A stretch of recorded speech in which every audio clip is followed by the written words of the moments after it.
Hello everyone. Today I am here to discuss the lesson Crook from your textbook of class 10. আমি সকলোৱে জানো ভাৰতবৰ্ষখন এখন বিভিন্ন জাতি ধৰ্ম কলা কৃষ্টি সাহিত্য বিভিন্ন জনগোষ্ঠী খাদ্যাভাস আদিৰে পৰিপূৰ্ণ এখন দেশ India is a country of different cultures, customs, food habits, human beings, etc. etc. আমি কি হ'ব ইয়াত তোমালোকৰ কিতাপ দশম শ্ৰেণীৰ যিখন ইংৰাজী পাঠ্যপুথি সেই পাঠ্যপুথিখনত এটা পাৰ্ট দিয়া হৈছে তোমালোকক গ্লিমছেছ অফ ইণ্ডিয়া তাত তিনিটা দিয়া হৈছে ইয়াত তোমালোকৰ কিতাপত এ বেকাৰ ফ্ৰম গোৱা এটা হৈছে ক্ৰুক আৰু এটা হৈছে টি ফ্ৰম আছাম এই বেকাৰ ফ্ৰম গোৱাটো তোমালোকৰ চিলেবাছত নাই তাৰপিছতে আছে ক্ৰুক গতিকে আমি বৰ্তমান ক্ৰুকখনৰ বিষয়ে যিটো লেশ্যন সেই লেশ্যনটোৰ বিষয়ে আমি অলপ ডিছকাছ কৰিবলৈ বুজিবলৈ চেষ্টা কৰিম তেতিয়াহ'লে ফাৰ্ষ্ট আমি জানিব লাগিব ক্ৰুক ঠাইখননো ক'ত আছে গতিকে আমি কি হ'ব ইয়াত কথাখিনি দিয়া হৈছে ক্ৰুকখন হৈছে এখন ঠাই আৰু সেই ঠাইখন এখন জিলা হিচাপে স্বীকৃত আৰু কৰ্ণাটক ৰাজ্যখনৰ নাম আমি সাধাৰণতে সকলোৱে শুনিছোঁ গতিকে কৰ্ণাটক ৰাজ্যৰ এখন সৰু জিলা হৈছে ক্ৰুক বা কাডাগো বৰ্তমান নামটো হৈছে ক্ৰুগৰ কাডাগো গতিকে লেচনটো আমি ষ্টাৰ্ট কৰাৰ আগতে যিহেতু কবিতা এটা বুজাই দিয়াটো বা কবিতা এটা ডিছকাছ কৰাটো ভিডিঅ' এটা বনোৱাটো খুবেই সহজ কিন্তু প্ৰ'জ বুলি কোৱাৰ লগে লগে যথেষ্ট সময়ৰ প্ৰয়োজন হয় যথেষ্ট দীঘলীয়া হৈ যায় গতিকে তোমালোকে কিছুমান সমস্যাৰ সন্মুখীন হ'ব পাৰা গতিকে কবিতাটো ধৰা তোমালোকে কিতাপখন উলিয়াই ল'লা ঠিক তেনেকৈ তোমালোকে প্ৰ'জটো মই যেতিয়া কৈ যাম মই যেতিয়া ডিছকাছ কৰিবলৈ আগবাঢ়িছোঁ তোমালোকেও লগত কি কৰিবা কিতাপখন লৈ ল'বা আৰু মই যেতিয়া পঢ়াই যাম তোমালোকেও সেই বস্তুটো কিতাপৰ লগত মিলাই যাবলৈ যদি চেষ্টা কৰা তেতিয়াহ'লে তোমালোকে খুব সহজেই কথাখিনি বুজি পাবা বুলি মোৰ আশা কৰিছোঁ আৰু মই চেষ্টা কৰিম যিমান পাৰোঁ সৰলভাৱে তোমালোকক অসমীয়াতে কথাখিনি বুজাই যাবলৈ আৰু কি হ'ব তোমালোকে লেচনটো মই দুটা ভাগত ভাগ কৰি ল'ম বুলি ভাবিছোঁ কাৰণ একেবাৰতে গোটেই বস্তুখিনি শেষ কৰি দিয়াটো সম্ভৱ নহ'ব এটা ভিডিঅ'তে গতিকে এইটো মই পাৰ্ট 1 হিচাপে কৰিম আৰু 1-2 দিনৰ পিছত মই পাৰ্ট 2টো কি কৰিম তোমালোকৰ মাজলৈ দি দিম গতিকে আৰু মই কুৱেশ্যন আনচাৰ কিছুমানো কৰি আছোঁ যদি তোমালোকে বিচাৰা কুৱেশ্যন আনচাৰবিলাক তেতিয়াহ'লে তোমালোকে ইউটিউবৰ যিটো মোৰ লিংক সেইটো ছাবস্ক্ৰাইব কৰিবা যিটো মোৰ প্ৰফাইলটো আৰু লগতে তোমালোকে তাত এটা মেছেজ এৰি দিবা যে কুৱেশ্যন আনচাৰখিনি আপুনি দিয়ক তেতিয়া মই ইউটিউবতে তোমালোকক ভিডিঅ' আকাৰে কুৱেশ্যন আনচাৰবিলাক দি দিম তোমালোকে পজ কৰি সেইখিনি ধুনীয়াকৈ লিখি ল'ব পাৰিবা চ' আমি ষ্টাৰ্ট কৰিছোঁ তোমালোকে খালি কিতাপখন যাতে লগত ৰাখা crook is coffee country famous for its rainforest and spices. As we all know, Assam is famous for tea. যিহেতু আমি সকলোৱে জানো অসম বুলি ক'লে মানুহে প্ৰথমতে চাহৰ কথাই জানে অসমখন চাহৰ কাৰণে ফেমাছ বা জনপ্ৰিয় ঠিক তেনেদৰে আৰু এবিধ পানীয় আছে যিবিলাক আমি সাধাৰণতে আজিকালি খাওঁ সেইটো হৈছে কফি গতিকে আমাৰতো মনলৈও আহে চাগে কফি ক'ত উৎপাদন হয় কেনেদৰে উৎপাদন হয় গতিকে আমি আজি গম পাইছোঁ যে midway between Mysore and the coastal town of Mangalore,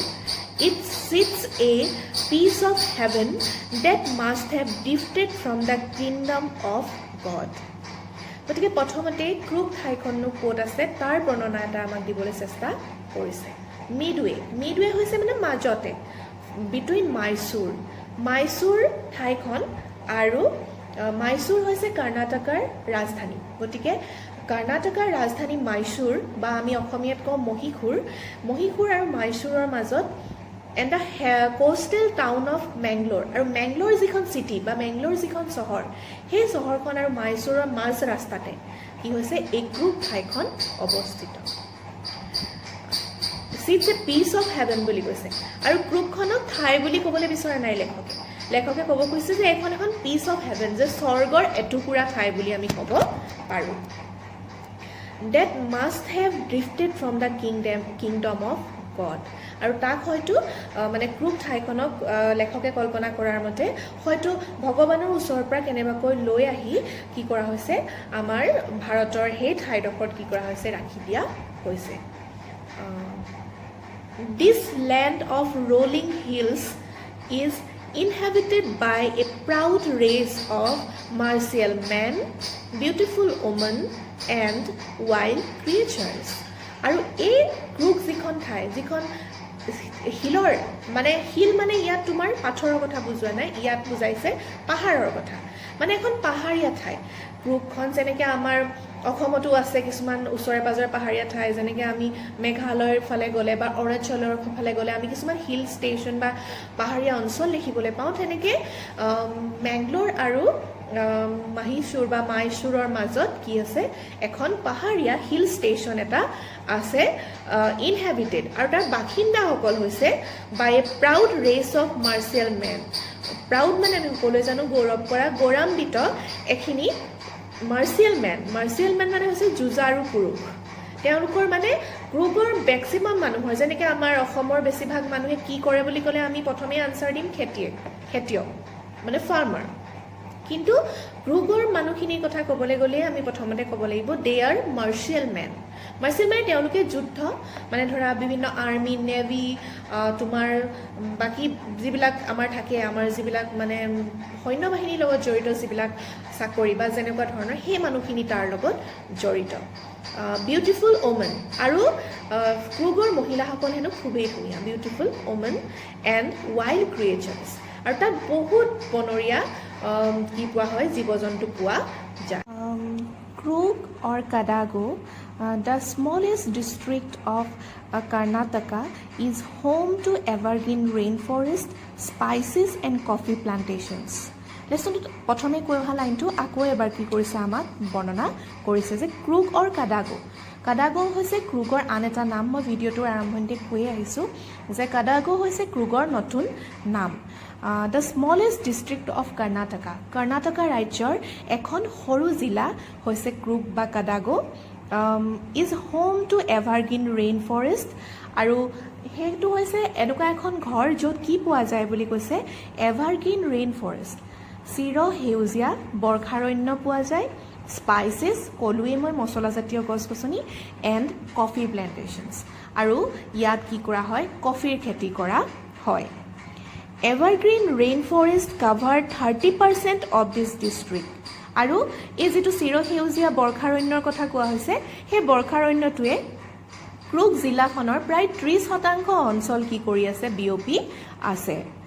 during the monsoons It pours enough to keep many visitors away. আৰু যেতিয়া বাৰিষা কাল আহে ডিউৰিং দ্য মনচুনছ মানে হৈছে বাৰিষা কাল যেতিয়া বাৰিষা কাল আহে ইট pours enough তাত ইমানেই বেছি বৰষুণ হয় পোৰ মানে হৈছে তোমাৰ হৰি পৰা enough to keep many visitors away বহুত ভিজিটাৰ্ছ মানে সাক্ষাৎ গ্ৰহণকাৰী যিবোৰ ফুৰিবলৈ যায় যিবোৰ টুৰিষ্ট থাকে ভ্ৰমণকাৰী তেওঁলোকে সেইখিনি সময়ত কি কৰিব নোৱাৰে ক্ৰুগলৈ যাব নোৱাৰে the season of joy commences from September and continues till March আৰু তাত যিখিনি সময় মানে আটাইতকৈ ভাল লগা আনন্দৰ যিখিনি সময় ক্ৰুগত কেতিয়া আৰম্ভ হয় কমেন্সেছ ফ্ৰম ছেপ্টেম্বৰ মাহৰ পৰা সেই সময়খিনি আৰম্ভ হয় এণ্ড কণ্টিনিউজ টিল মাৰ্চ আৰু মাৰ্চলৈকে সেই ধুনীয়া সময়খিনি তাত চলি থাকে মানে ভ্ৰমণকাৰী বা বেলেগ মানুহ যাবৰ কাৰণে ক্ৰুগলৈ যাবৰ কাৰণে that is the perfect time the weather is perfect with some showers thrown in for good measure আৰু সেইটো সময়ত ৱেডাৰটো বা বতৰটো তাত খুব পাৰফেক্ট হৈ থাকে পাৰফেক্ট মানে খুব ধুনীয়া হৈ থাকে উইথ ছাম ছাৱাৰ্ছ মাজে মাজে খালি পাতলীয়া ছাৱাৰ মানে হৈছে পাতলীয়া বৰষুণ হয় thrown in for good measure আৰু যেতিয়া সেই বৰষুণ যাক হয় সেই মেজাৰটো এটা জোখৰ যিটো বৰষুণ সাধাৰণতে মানুহৰ ভাল লাগে তেনেকুৱা এজাক বৰষুণহে তাত হোৱা দেখা যায় দ্য এয়াৰ ব্ৰেডছ অফ ইনভগৰেটিং কফি। আৰু তাত যেতিয়া সেই যিটো বতাহটো থাকে, তাত বতাহটোত কি পৰা, যেনেকৈ আমি তোমালোকে চাগে মন কৰিছা অসমৰ তুমি চাহ বাগানবিলাকৰ মাজে মাজে যদি তুমি যোৱা, যদি তাৰ ওচৰত চাহ ফেক্টৰী থাকে, তাত চাহৰ যিটো এটা কেঁচা কেঁচা গোন্ধ এটা আমি অনুভৱ কৰোঁ, সেই গোন্ধটো আমাৰ খুব ভাল লাগে। গতিকে তেনেকুৱা এটা গোন্ধ কি কৰা হয় সেইটো সময়ত তাৰ বতাহত, দ্য এয়াৰ ব্ৰেডছ, সেইটো সময়ত যদি সেই বতাহটোত উশাহ লোৱা যায় কি ক'ব হ'ব, ব্ৰেডছ অফ ইনভগৰেটিং কফি, খুব ভাল লগা এটা কফিৰ কি আহে তোমাৰ গোন্ধ আহে। Coffee estates and colonial bungalows stand tucked under tree canopies in prime corners. আৰু তাত কি হয়, যিবোৰ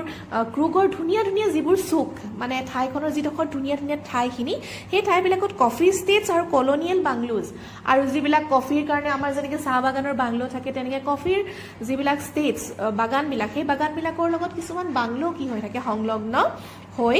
থাকে আণ্ডাৰ ট্ৰী কেনপিজ। আৰু সেই বাংলোবিলাক ক'ত থাকে, ডাঙৰ ডাঙৰ গছৰ তলত থাকে। কেনপি মানে হৈছে কাভাৰ, উৰণি টাইপৰ যিটো বুজায়।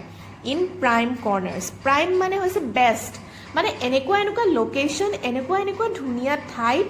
বাগানবিলাক আৰু বাগানবিলাকৰ মাজত ডাঙৰ ডাঙৰ গছৰ তলত বাংলোবিলাক আছে, যে তাৰ দৃশ্যটো, তাৰ যিটো চিনেৰীটো কি কৰা হয়, খুব বেছি এটা ধুনীয়া হৈ পৰা দেখা যায়। The fiercely independent people of Krug are possibly of Greek or Arabic descent. আৰু এটা কথা কৈছে, দ্য ফায়াৰ্চলি মানে হৈছে সাংঘাতিক ধৰণে, তাৰ যিখিনি মানুহ, সেই মানুহখিনি সাংঘাতিক ধৰণে ইণ্ডিপেণ্ডেণ্ট, মানে স্বাধীন।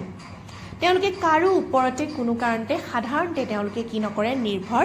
নকৰে। পিপল, তাৰ মানুহখিনিৰ কথা কৈছে, অফ ক্ৰুগৰ যিখিনি মানুহ, আৰু possibly of Greek or Arabic descent. কিন্তু আচৰিত কথা, এই যিখিনি মানুহ, এই মানুহখিনি একদম জন্মসূত্ৰে বা প্ৰথমৰ পৰাই কিন্তু তেওঁলোক ভাৰতত থকা বা ইণ্ডিয়ান তেওঁলোক ডিচেণ্টৰ মানুহ নহয়। তেওঁলোক মানে অনুমান কৰা হয় যে তেওঁলোক হয়তো গ্ৰীক ডিচেণ্টৰ, গ্ৰীচ মানে যিখিনি মানুহৰ পৰা আহিছে, আদাৰৱাইজ সেইখিনি মানুহক কি বুলি ভবা হয়, আৰবিক ডিচেণ্ট বুলি ভবা হয়। আৰবৰ পৰা আহি থাকি যোৱা মানুহৰ বংশধৰ বুলি সেইখিনি মানুহক কল্পনা কৰা হয়। আৰু সেইটো কল্পনা কৰাৰ আগত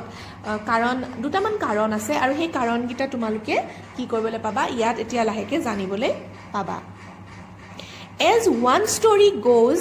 a part of Alexander's army moved south along the coast and settled here when return became impractical.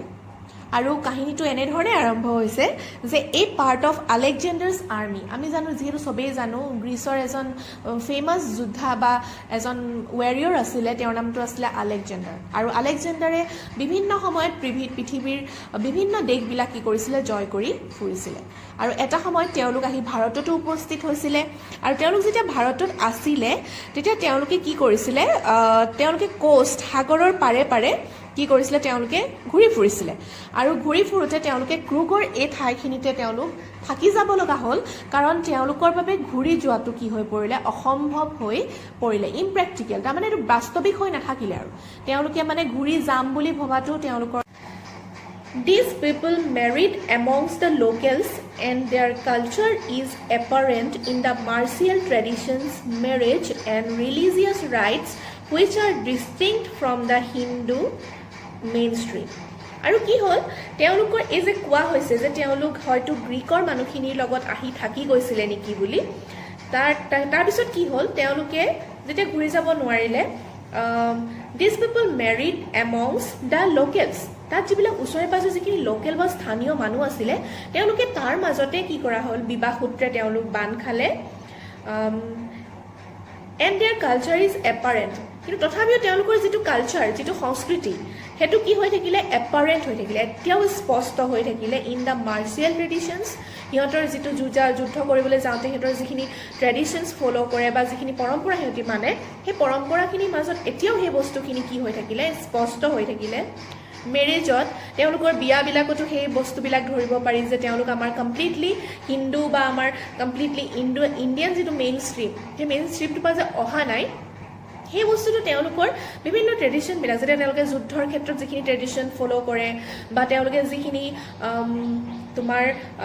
Marriage বা বিয়াৰ ক্ষেত্ৰত যিখিনি তেওঁলোকে ফ'ল' কৰে বা ৰিলিজিয়াছ যিবিলাক ৰাইটছ তেওঁলোকৰ ধৰ্মীয় যিবিলাক নীতি নিয়ম তেওঁলোকে মানি চলে সেই নীতি নিয়মবিলাকৰ মাজত আমাৰ হিন্দু যিখিনি পৰম্পৰা সেই পৰম্পৰাৰ লগত সিহঁতৰ যিখিনি পৰম্পৰা সেইখিনি ডিষ্টিংক্ট বুলি কোৱা হৈছে ডিষ্টিংক্ট মানে হৈছে আঁতৰৰ মানে দূৰৰ বহুতখিনি তাত কি কৰিবলৈ পোৱা যায় পাৰ্থক্য দেখিবলৈ পোৱা যায় দ্য থিয়ৰী অফ আৰব এইটো হৈছিলে আমাৰ যিটো গ্ৰীক বুলি তেওঁলোকক ভবা হৈছে সেই কথাটোৰ যিটো কাহিনী এইটো হৈছে কাহিনী মানে দুটা বস্তুৰ মাজত এতিয়াও কি আছে কনফিউজন আছে দুইটা ষ্টৰিয়ে পপুলাৰ গতিকে বহুত মানুহে ক'ব খোজে যে তেওঁলোক গ্ৰীক ডিচেণ্টৰ কিন্তু কিছুমান মানুহে আকৌ বেলেগ এটা ভিত্তিত ক'ব খোজে যে দে আৰ ফ্ৰম আৰব ডিচেণ্ট আৰু আৰব ডিচেণ্ট বুলি কিয় কোৱা হয় সেইখিনি আমি এতিয়া পাম The theory of Arab origin draws support from the long black coat with an embroidered waistband worn by the Kodavos. আৰু এতিয়া আমি গম পাইছোঁ যে তেওঁলোকে যিটো ড্ৰেছ পিন্ধে ক্ৰুগৰ মানুহবিলাকৰ যিটো ট্ৰেডিশ্যনেল বা পৰম্পৰাগত যিটো ড্ৰেছ সেই ড্ৰেছটোৱে দেখিবলৈ কাৰ নিচিনা বুলি কৈছে এটা লং ব্লেক কোট তেওঁলোকে কি পিন্ধে এটা দীঘল লং ব্লেক কলা ৰঙৰ এটা কোট পিন্ধে with an embroidered waistband worn by the Kodagos আৰু তাত তেওঁলোকে এডাল এমব্ৰইডাৰী কৰা ফুল চুল কৰা ধুনীয়া হাতৰ এমব্ৰইডাৰী কৰা তেওঁলোকে বা যেনেকৈ ধৰণে কৰে এমব্ৰইডাৰী কৰা এডাল বেল্ট মাৰে ৱেষ্ট বেল্ট কঁকালত তেওঁলোকে এডাল বেল্ট মৰা দেখিবলৈ পোৱা যায় বাই দ্য কডাভোজ বুলি কৈছে গতিকে আমি জানিব লাগিব যে কডাভোজ হৈছে ক্ৰুগৰ মানুহখিনি তাৰমানে ক্ৰুগৰ মানুহখিনিক কডাগো বুলি কোৱা হয় কডাভো পিপুল বুলি কোৱা হয় বা ক্ৰুগী বুলিও কোৱা শুনিছোঁ বা দেখিছোঁ মই ক্ৰুগী বুলিও কয় বা তেওঁলোকক কডাভোজ বুলিও কোৱা হয় গতিকে সেই কডাভোজ তাৰমানে ক্ৰুগী মানুহখিনিয়ে যিটো ড্ৰেছ পিন্ধে সেই ড্ৰেছটো হৈছে এটা ব্লেক দীঘল কোট আৰু সেই কোটটোৰ লগতে তেওঁলোকে এডাল ৱেষ্ট বেল্ট কঁকালত এডাল এমব্ৰইডাৰী কৰা কি কৰা হয় তেওঁলোকে এডাল বেল্ট মাৰে Known as kapia, it resembles the kafia worn by the Arabs and the Kurds. আৰু তেওঁলোকে এই যিটো ড্ৰেছ পিন্ধে সেই ড্ৰেছটোৰ নাম হৈছে কাপিয়া আৰু এই কাপিয়া ড্ৰেছটো আকৌ দেখিবলৈ কাৰ নিচিনা বুলি কৈছে কাফিয়া নামৰ এটা ড্ৰেছৰ নিচিনা যিটো ড্ৰেছ সাধাৰণতে আৰবৰ মানুহখিনিয়ে আৰু কাৰ্ডছৰ যিখিনি মানুহ সেই মানুহখিনিয়ে পিন্ধা দেখা যায় গতিকে ইয়াত কেইটামান বস্তু আছে যিটো আমি ক্লিয়াৰিফাই কৰাটো বহুত দৰকাৰী প্ৰথমটো হৈছে ক্ৰুগৰ আন এটা নাম হৈছে কডাগো শব্দবোৰ প্ৰায় একেই গতিকে আমি কনফিউজনত আহি যোৱা হয় বাট ষ্টিল মই ক্লিয়াৰিফাই কৰি দিছোঁ ক্ৰুগৰ আন এটা নাম হৈছে কাডাগো নেক্সটটো হৈছে ক্ৰুগৰ মানুহখিনি দ্য আদাৰ নেম অফ ক্ৰুগী পিপুল ক্ৰুগত থকা মানুহখিনিৰ নাম হৈছে কাডাভো স্পেলিংটো তোমালোকে কিতাপত চাই ল'বা দেন কডাভো বা ক্ৰুগী বা আমাৰ কডাগৰ মানুহখিনিয়ে যিটো ড্ৰেছ পিন্ধে সেই ড্ৰেছটোৰ নাম হৈছে কাপিয়া KUPPIA আৰু এই কাপিয়া ড্ৰেছটো আকৌ দেখিবলৈ কাৰ নিচিনা বুলি কৈছে আৰবিয়ান আৰু যিখিনি কাৰ্ডছৰ মানুহ সেই মানুহখিনিয়ে যিটো ড্ৰেছ পিন্ধে ড্ৰেছটোৰ নাম হৈছে কাফিয়া আৰু আমাৰ ক্ৰুগৰ কাপিয়া আৰু আৰবৰ কাফিয়া ড্ৰেছকেইটাৰ মাজত যথেষ্টখিনি চিমিলাৰিটি বা মিল দেখিবলৈ পোৱা যায় গতিকে ভবা হয় যে ক্ৰুগৰ মানুহখিনি হয়তো আৰবৰ সেই মানুহখিনিৰো বংশধৰ হ'ব This is the first part of this lesson. Etu hoise amar lesson tur prothom jitu onkho. I will come back with the second part